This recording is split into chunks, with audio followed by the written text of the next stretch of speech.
শেষ পর্যন্ত সংসদীয় রাজনীতিতে হাতে খড়ি হতে চলেছে বিজেপির প্রাক্তন রাজ্য সভাপতি রাহুল সিনহার।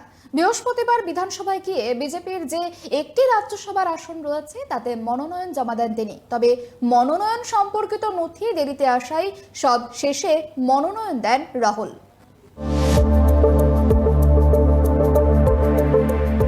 ঘড়ির কাঁটায় তখন 11:20 রাজ্যসভার প্রার্থী হিসাবে মনোনয়ন জমা দিতে বিধানসভায় হাজির হন বিজেপির প্রাক্তন রাজ্য সভাপতি রাহুল সিনহা। বিরোধী দলনেতার ঘরে মনোনয়ন সম্পর্কিত কাগজ দেখে নেয়ার মাঝেই চলে আসেন বিজেপির বর্তমান রাজ্য সভাপতি শ্রমিক ভট্টাচার্য ও বিরোধী দলনেতা শুভেন্দু অধিকারী। এর আগে নবাল লোকসভা বিধানসভা নির্বাচনে প্রতিদ্বন্দ্বিতা করেছিলেন রাহুল, কিন্তু জয়লাভ সম্ভব হয়নি।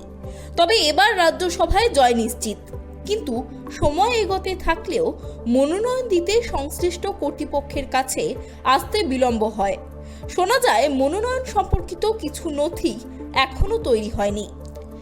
এদিকে বৃহস্পতিবার বিকেল 3টের মধ্যে জমা দিতে হবে মনোনয়ন। ফলে উপস্থিত বিজেপির নানা স্তরের নেতাদের মধ্যে উদ্বেগ দেখা দেয়। মনোনয়ন জমার কাগজ তৈরি করতে শেষ পর্যন্ত শুভেন্দু অধিকারী বলেন, শ্রমিকদার মনোনয়ন জমার কাগজ বের করুন, ওটা দেখে মনোনয়ন তৈরি করুন। শেষমেশ বেলা 2টোর কিছু পরে শুভেন্দু অধিকারী ও শ্রমিক ভট্টাচার্যের উপস্থিতিতে মনোনয়ন জমা দেন রাহুল সিনহা। কেন দেরি হলো মনোনয়ন জমা দিতে তার অবশ্য অন্য ব্যাখ্যা দেন বিরোধী দলনেতা।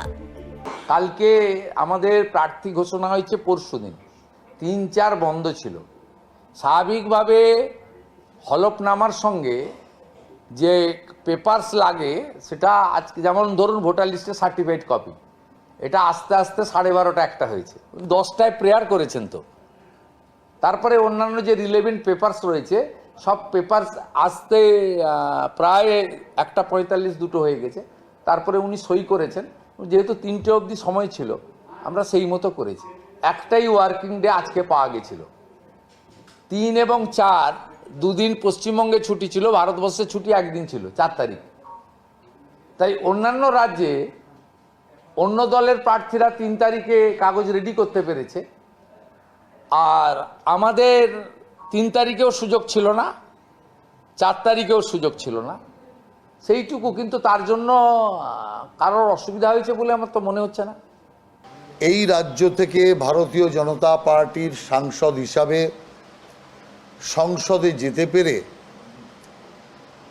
আমি মনে করি যেটা এই রাজ্যের জনগণ এবং রাজ্যের সাধারণ মানুষের যে মনের কথা, মনের ব্যথা, অসুবিধা, সুবিধা সমস্ত কিছু তুলে ধরার একটা জায়গা পাব। 2 মাস 2.5 মাসের মধ্যেই সরকার পরিবর্তন হয়ে যাবে।